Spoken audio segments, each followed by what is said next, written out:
आपने सुना होगा कि आपके बॉडी में ट्रिमेंडस हीलिंग कैपेसिटी है। इसका मतलब आपके शरीर में कई बीमारियां ठीक करने की क्षमता पहले से है। इसीलिए आज मैं आपको बताऊंगी कि जो पीआरपी होता है, जो आप ही के ब्लड से एक्सट्रैक्ट करते हैं, वो हेयर रिग्रोथ ट्रीटमेंट में कैसे काम करेगा ये मैं बताऊंगी। So hi, this is doctor Charu and welcome to tech health mantra channel. सबसे पहले मैं आपको बताऊंगी कि पीआरपी क्या है। सो पीआरपी यानी प्लेटलेट रिच प्लाज्मा थेरेपी, ये एक पॉपुलर टेक्निक है रीग्रोथ करने के लिए, हेयर के रीग्रोथ के लिए। इसमें यूजुअली हीलर और रीजेनरेटिव प्रॉपर्टी होती है, जिसे हील करता है और नए बाल को रीजेनरेट करता है। अभी हम पता करेंगे कि पीआरपी कैसे परफॉर्म करते हैं। आपने देखा रहेगा कि आपको कोई ब्लड इन्वेस्टिगेशन करना है तो लैब टेक्नीशियन आके आपका कुछ ब्लड विड्रॉ करता है यहाँ से।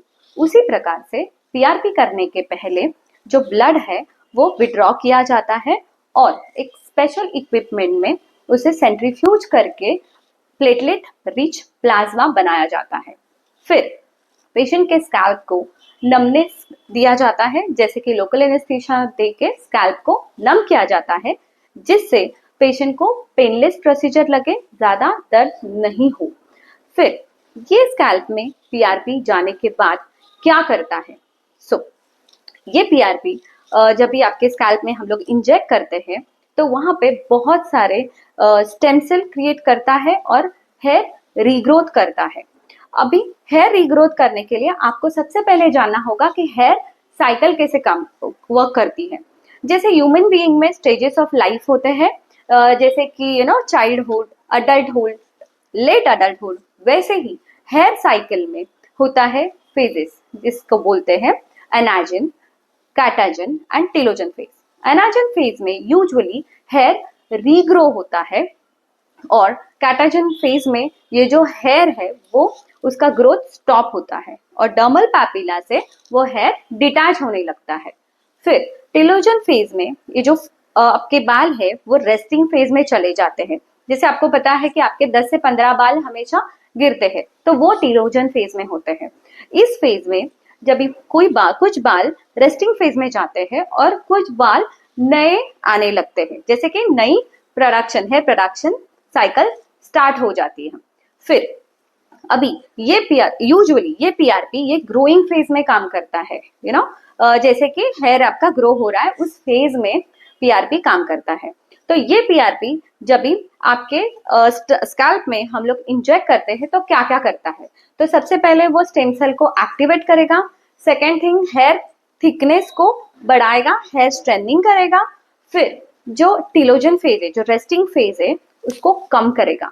और फोर्थ, जो एंड्रोजन फेज है उसे इंक्रीज करेगा, मीन्स आपका जो ग्रोइंग फेज है उसको इंक्रीज करेगा।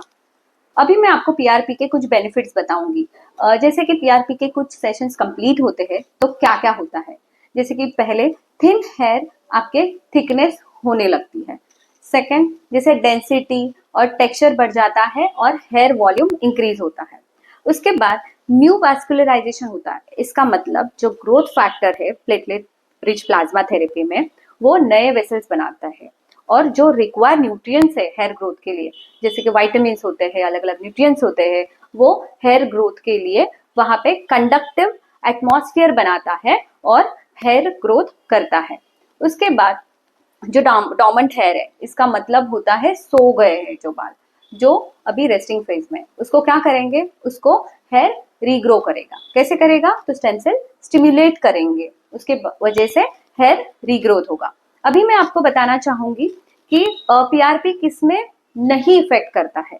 जैसे कि कोई अंडरलाइन डिसीज है, जैसे कि जेनेटिक डिसीज है, हार्मोनल इम्बैलेंस है, ऐसे कंडीशंस में पीआरपी इफेक्टिव नहीं है। उसके बाद ग्रेड 7 बॉल्डनेस है, जैसे कि पूरा ग्लेजी है आपका स्कैल्प, जिसपे हेयर बिल्कुल भी नहीं है, तो उस पर पीआरपी यूजफुल नहीं होगा।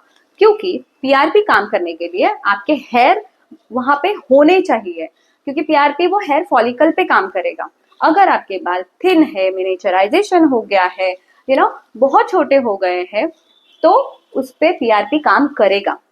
बट अगर वो बॉल्ड रहेंगे तो उस पे पीआरपी इफेक्टिव नहीं रहेगा। सो पीआरपी यूजुअली कौन से कंडीशंस में काम करता है? सो फर्स्ट होगा एंड्रोजेनिक एलोपेशिया, फिर होता है टेलोजन एफ्लुएम। टेलोजन एफ्लुएम यूजुअली कभी होता है? चाइल्ड बर्थ के बाद या फिर कोई मेजर सर्जरी होने के बाद होता है। फिर उसके बाद एमपीबी मतलब मेल पैटर्न बाल्डनेस, जिसमें मेल्स में रिसेडिंग हेयरलाइन होती है और क्राउन एरिया पे हेयर लॉस दिखता है। फिर उसके बाद एफपीबी, इसका मतलब फीमेल पैटर्न बाल्डनेस, इसमें पार्टीशन वाइडनिंग होने लगती है। फिर मैं बताऊंगी कि आपको पीआरपी के कितने सेशंस लेने हैं और कितने फ्रीक्वेंसी पे लेने हैं। तो यूजुअली पीआरपी के एटलीस्ट 4 to 6 सेशंस लेने हैं हर महीने के बाद। इस महीने में एक ही बार पीआरपी कर सकते हैं। तो कम से कम 6 सेशंस लेने के बाद नोटिसेबल रिजल्ट दिखने लगता है। फिर उसके बाद आपको आपके डॉक्टर से कंसल्ट करना पड़ेगा कि आपका कौन से ग्रेड का बाल्डनेस है, और उसके हिसाब से आप डिसाइड करेंगे, डॉक्टर डिसाइड करेंगे कि क्या ट्रीटमेंट करनी चाहिए, पीआरपी इफेक्टिव है या नहीं, सेशंस कितने लेने हैं, कौन से फ्रीक्वेंसी पे लेने हैं। सो मैंने आपको सब कुछ पीआरपी के बारे में बताया, बट ये कब इफेक्टिव है? अगर आपकी लाइफस्टाइल अनहेल्दी है तो ये इफेक्टिव नहीं है। सो पीआरपी के साथ साथ आपको कुछ हेल्दी लाइफस्टाइल फॉलो करनी है, जैसे कि आपको प्रॉपर डाइट लेना है, अगर कोई न्यूट्रिशनल डेफिशिएंसी है तो उसको करेक्शन करना है। फिर उसके बाद आपको डेली एक्सरसाइज करनी है। फिर वेट मैनेज करना है, आपका वेट आपके हाइट के अनुसार सही होना चाहिए। स्ट्रेस मैनेजमेंट करनी चाहिए, आपको हाइड्रेशन लेना चाहिए। ये सबसे आपका ब्लड सर्कुलेशन इंक्रीज होके सारे न्यूट्रिएंट्स आपके वो हेयर ग्रोथ का जो कंडक्टिव एटमॉस्फेयर होगा उसमें वो न्यूट्रिएंट्स पहुंच सकते हैं और हेयर रीग्रोथ में हेल्प हो सकती है। उसके बाद मैं आपको सबसे इम्पॉर्टेंट चीज बताना चाहूंगी कि बाल्डनेस का पीआरपी ट्रीटमेंट नहीं है। बाल्डनेस का कोई भी क्यूरेटिव ट्रीटमेंट नहीं है। अगर हेयर नहीं है तो उस पर पीआरपी काम नहीं करेगा।